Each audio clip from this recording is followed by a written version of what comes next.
वो बच्ची दोपहर से रो रही थी। उसके रोने की आवाज़ भी आसपास वाले सुन पा रहे थे। लेकिन उन्हें लगा कि ये किसी अ, इंसान के बच्चे की नहीं बल्कि बिल्ली के बच्चों की आवाज़ है, और वो उसको इग्नोर करते रहे तब तक जब तक कि शाम ना हो गई। उस दिन बारिश भी बहुत हो रही थी। बारिश एक्चुअली उससे पहले दिन से ही बहुत हो रही थी, और शाम तक वो बच्ची वहीं उसी तरह से उसी हालत में रोती रही, अपने लिए मदद की पुकार लगाती रही। नमस्कार, मैं हूँ मोनिका आर्य। नवजात शिशुओं को बचाने की मुहिम पालोना में एक बार फिर आप सभी का स्वागत है। आप जानना ज़रूर चाहेंगे कि उस बच्ची का क्या हुआ, ये कहाँ की घटना है। हम इसके बारे में आपको ज़रूर बताएंगे, लेकिन उससे पहले मैं आपसे एक अपील करना चाहती हूँ। अगर आपको लगता है कि हम नवजात शिशुओं को बचाने के लिए ईमानदारी से प्रयास कर रहे हैं, अगर आपको लगता है कि हमारी ये कोशिश सही दिशा में चल रही है, अगर आपको ये विश्वास है कि हम इसमें किसी भी तरह की कोई मिलावट नहीं कर रहे हैं, हमें जैसी चीज़ें मिल रही हैं हम उन्हें उन्हीं तथ्यों के साथ आपके सामने लेकर आ रहे हैं, तो प्लीज़ हमें सपोर्ट कीजिए। आप हमारे वीडियोस को लाइक कीजिए। यहाँ शेयर होने वाली घटनाओं को, खबरों को, कहानियों को आप अपने सर्किल में ज़रूर शेयर करें, ताकि हो सकता है आपके शेयर से किसी बच्चे की ज़िंदगी भी बच जाए और कोई परिवार भी बिखरने से बच जाए। आप इसे लाइक करें, शेयर करें, और जितना हो सके इस प्लेटफॉर्म पर जो मैसेज दिए जा रहे हैं इन कहानियों के ज़रिए, उनको स्प्रेड करने में, जन-जन तक पहुँचाने में हमारी मदद करें। अब हम चलते हैं इस घटना पर। ये घटना एक्चुअली राजस्थान के चित्तौड़गढ़ में घटी। चित्तौड़गढ़ जिले के गांधीनगर में 26 जुलाई को ये घटना घटती है। उस दिन मंगलवार था। सोमवार से ही चित्तौड़गढ़ में काफी बारिश हो रही थी। राजस्थान स्टील नाम की एक शॉप है गांधीनगर में, और उसके जो ऑनर हैं वो है मोहम्मद अजहर। मोहम्मद अजहर, जो स्थानीय मीडिया रिपोर्ट्स में जो उन्होंने बताया, उसके मुताबिक मोहम्मद अजहर दोपहर 12 बजे से ही उस बच्चे के रोने की आवाज़ सुन रहे थे। उन्होंने सोचा कि उस लोकेलिटी में क्योंकि बिल्लियां बहुत हैं, तो संभवतः बिल्लियां आपस में या तो झगड़ रही हैं, या बिल्लियों के बच्चे हैं वो अपनी माँ के साथ कुछ मस्ती कर रहे हैं या उसको पुकार रहे हैं। उनको ये जरा सा भी अंदेशा नहीं था कि जो आवाज वो सुन रहे हैं वो किसी बिल्ली या बिल्ली के बच्चे की नहीं बल्कि इंसान के बच्चे की आवाज है। शाम हो गई, 4 बज गए, और आवाज इसी तरह से कंटिन्यूअस आती रही। अब उस आवाज को इग्नोर करना मोहम्मद अजहर के लिए मुश्किल हो रहा था। उन्हें लगा कि एक बार चल के देखना चाहिए कि मामला क्या है। कहीं ऐसा तो नहीं है कि कोई बच्चा, कहीं बिल्ली का कोई बच्चा कहीं फंस गया हो और वो मदद चाहता हो। ये सोचकर वो अपनी दुकान के टेरेस पर गई। ये आवाज़ें वहीं से आ रही थी। जब वो ऊपर जा रहे थे टेरेस पर, तो उनके साथ मोहम्मद अनस और शाहिद हुसैन लोहार भी टेरेस पर गए, और जो उन्होंने वहाँ देखा वो बहुत ही हैरान करने वाला तो था ही, लेकिन उससे कहीं ज्यादा दुखी करने वाला था। उन्होंने देखा कि छत पर जो कबाड़ पड़ा हुआ था, उसी कबाड़ के अंदर वो नवजात बच्ची मौजूद थी, और उसकी गर्भनाल भी उसके साथ लगी हुई थी। गर्भनाल वो डोर होती है माँ और बच्चे को जो आपस में जोड़ती है।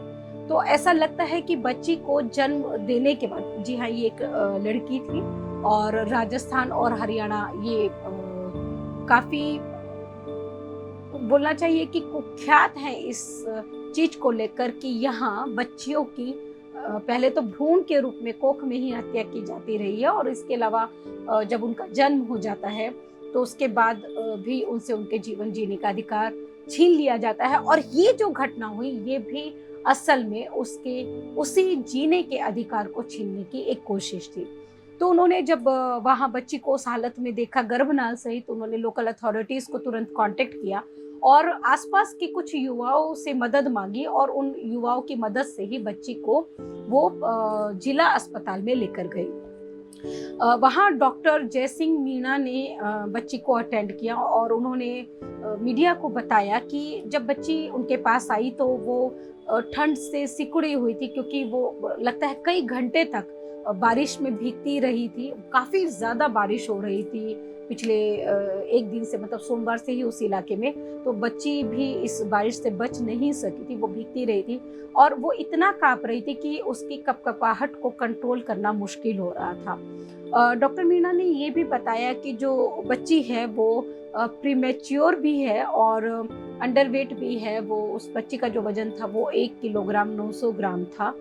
वो काफ़ी गंभीर स्थिति में थी। आमतौर पे जब नवजात बच्चों को बिना अटेंड किए ऐसे छोड़ दिया जाता है तो वो हाइपोथर्मिया के शिकार हो जाते हैं, मतलब वो उनको काफ़ी ठंड लगती है, इसलिए उनके शरीर को वार्म किया जाता है। और मेडिकली जब भी बच्चे, अगर वो इंस्टीट्यूशनलाइज्ड डिलीवरी होती है, मतलब कि अगर बच्चे का जन्म किसी अस्पताल में होता है तो बच्चे के शरीर को गर्म करने के लिए उनको एक उस तरह की केयर यूनिट में रखते हैं। इस बच्ची को तो जन्म देते ही छत पर बारिश के बीच में छोड़ दिया गया था, तो आप सोच सकते हैं कि बच्ची की क्या स्थिति रही होगी।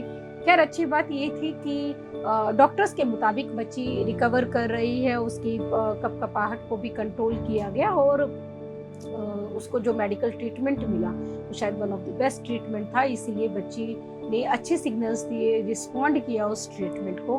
पुलिस ने इस मामले में इंडियन पीनल कोड 317 के तहत मामला दर्ज किया है। जो लोकल वहाँ मरमरिंग है इस घटना को लेकर, उनका जो लोकल स्थानीय लोग हैं उनका कहना है कि उस दुकान से या उस छत से लगता हुआ ही वहाँ पर एक गर्ल्स हॉस्टल है और शायद इस बच्ची को उसी गर्ल्स हॉस्टल से छत पर डाल दिया गया था जन्म के तुरंत बाद।